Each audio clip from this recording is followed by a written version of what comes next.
Salut les amis, bienvenue sur votre plateforme. Ici, votre humble serviteur, l'amoureux de l'Afrique. Il fait partie des défenseurs de l'Afrique. D'ailleurs, nous sommes des millions et des millions d'Africains qui ont décidé comme ça de raconter l'histoire de l'Afrique et de défendre l'Afrique. En quoi faisant? En déconstruisant les mensonges des narratifs bidons que l'impérialisme cherche à nous imposer. Et on le dit clairement, ça ne va plus passer.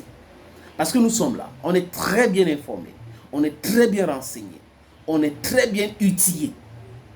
On a les capacités de ce qui se passe en Occident, on comprend, on peut traduire, on peut analyser tout ce que les Occidentaux font de façon professionnelle et aussi on comprend notre Afrique.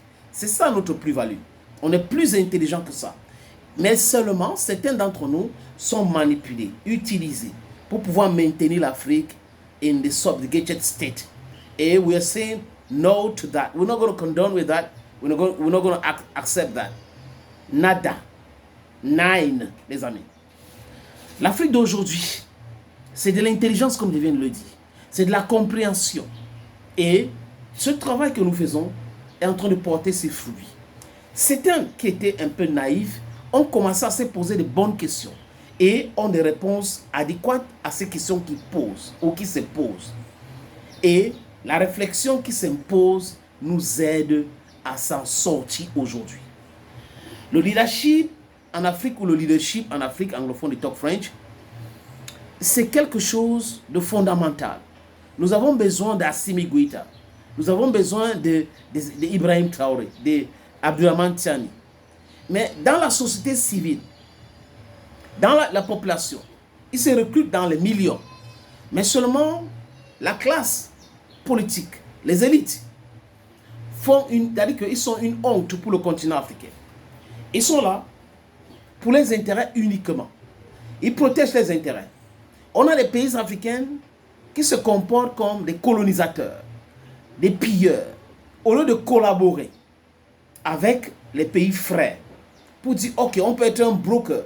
Vous avez la matière première, telle qualité, nous avons le marché, on peut travailler ensemble. Ils procèdent par la roubladise. Et l'impérialisme, dont on les connaît très bien. La France les utilise, les Américains les utilisent pour continuer ce pillage-là. Et vous allez voir, ces pays ne vont jamais condamner cela. Ce qui se passe, par exemple, en RDC, c'est du fait de la faiblesse de Félix Tshisekedi. Il est tellement faible. C'est un président d'une faiblesse à nul autre pareil. Un monsieur qui ne comprend pas, qui n'arrive pas à analyser la réalité sur le terrain. La stratégie géopolitique de Félix Tshisekedi est boiteux, je peux dire ça comme ça. C'est une stratégie boiteuse, voilà, c'est la correct expression. Parce que lui compte sur la France et les Américains pour régler le problème que Paul Kagame pose à RDC. C'est pas possible. Ce sont ces gens-là qui protègent Paul Kagame diplomatiquement, avec les médias, et aussi politiquement, et ils envoient les armes pour continuer à piller le coltan, le colbat de la RDC. Qui restait à quoi? À fabriquer les téléphones, les ordinateurs, les véhicules, etc., etc. Mais d'autres ont compris, comme Assimi Goïta, comme Tiani, comme Ibrahim Traoré. C'est pour cette raison que vous voyez l'esclave de la maison qu'on appelle Michael Langley hurle. Et c'est toujours les Noirs qu'on met en avant pour détruire les Noirs. Ou même les Africains, disons ça comme ça, parce qu'on a des Africains blancs et des Africains noirs. L'histoire de l'Afrique est tellement vaste, c'est long et haute. On va peut-être un jour parler du Kémite et tout ça. L'Afrique, c'est un continent noir. Mais l'histoire des Blancs en Afrique, c'est des moyens orientaux qui ont fait la guerre et c'est normal. Ils sont tous Africains, nous sommes tous Africains. Pas de discrimination. Quand j'ai fini de dire ça, les amis, je vous parle tout le temps du président Tebboune, le président algérien. Ce monsieur, c'est un trafiquant. Ce monsieur est très dangereux pour l'Afrique. L'unité de l'Afrique ne peut pas se faire avec de telles mentalités. Le premier président algérien était un panafricain qui avait été assassiné. Et ce plan était fait par la France. La France d'ailleurs a assassiné des vrais panafricains, des présidents africains et des premiers ministres qui pensaient Afrique, qui voulaient l'indépendance de l'Afrique totale, qui parlaient de la souveraineté de l'Afrique. À l'instar de Patrice Emery Lumumba qui a été assassiné par les Américains, les Belges et les Français, dont les Occidentaux ont assassiné Patrice Emery Lumumba. Parce qu'ils ont essayé de le soudoyer, ça n'a pas passé. Ils ont décidé donc d'utiliser le criminel, le voyou, qui est dans la tombe au Maroc aujourd'hui, qu'on appelle Mobutu Sese Seko Kuku Gbendu Ouassabanga Joseph Désiré. Ça, c'est l'histoire. Ils ont assassiné Sylvanus Olympio en 63. 66-63 par là. Le premier président togolais, pour installer la dynastie qui est là au pouvoir au Togo jusqu'à présent. Ils ont fait quoi aussi, les amis? Nasser a été tué parce qu'il était un vrai panafricain. Bon, on peut citer les autres. Nelson Mandela a été mis en prison. Ils ont fait des choses les plus incroyables pour nous maintenir dans le désordre, pour piller mieux l'Afrique. Mais les Africains de 2025 sont totalement différents des Africains de 2011, de 2010. Je vais bien mon regard, je parle de la Libye et la Côte d'Ivoire. Ils sont totalement différents des Africains de 87. Je parle du Burkina Faso de Thomas Sankara qu'on a assassiné. Des Africains de 66, de 63, de 61. Totalement différents.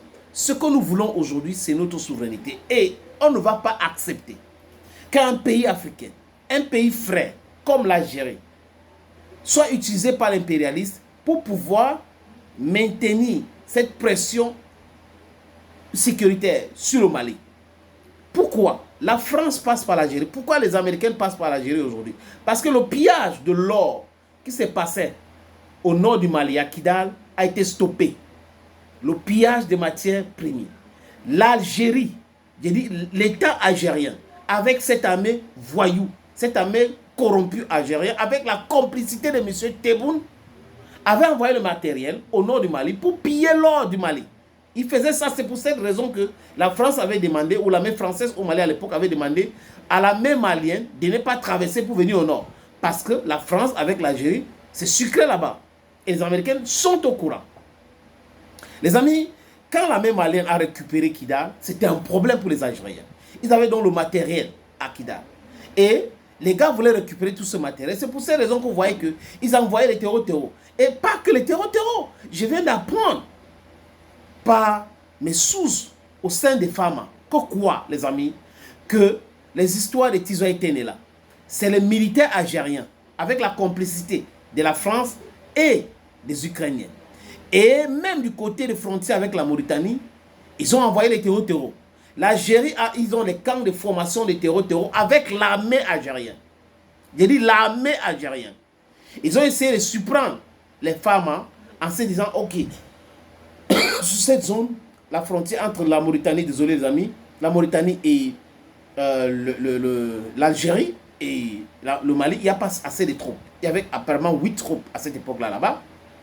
Et ils ont dit, ok, comme ils ont déjà en train de soulever ce côté-là, on est en train de former les terreaux, ils vont se dire que c'est ici, on va les surprendre. Ils ont essayé, les 8 militaires de femmes ont fait un travail formidable. Et dans leur tête, c'est que les drones ou les avions de chasse vont intervenir dans 30 minutes. Mais malheureusement, c'était dans 7 minutes. Et ils ont été terrassés. Et l'armée malienne a récupéré les blindés, plus de 15 blindés de l'armée algérienne. Et ont capturé les militaires algériens, ont éliminé les militaires algériens. Donc quand on est en train de parler de ce que Tebboune est en train de faire, certaines personnes n'arrivent pas à comprendre. C'est une honte pour l'Algérie. Et mes frères algériens qui n'ont pas la bonne information essayent de défendre ce monsieur, alors qu'en réalité, il est très dangereux même pour l'Algérie. Et très dangereux pour la cohésion africaine. Ils vont dire oui, c'est les Marocains qui ont jubilé. Les Marocains ont jubilé parce que les Marocains avaient la bonne information. L'Algérie qui est en train de dire que non, ne collaborez pas avec le Maroc parce que le Maroc est dangereux et tout ça. Alors que les vrais trafiquants se trouvent au sein de l'armée algérienne. Alors que les vrais trafiquants se trouvent à la présidence algérienne. C'est une honte. L'Afrique ou la mort, nous vaincrons.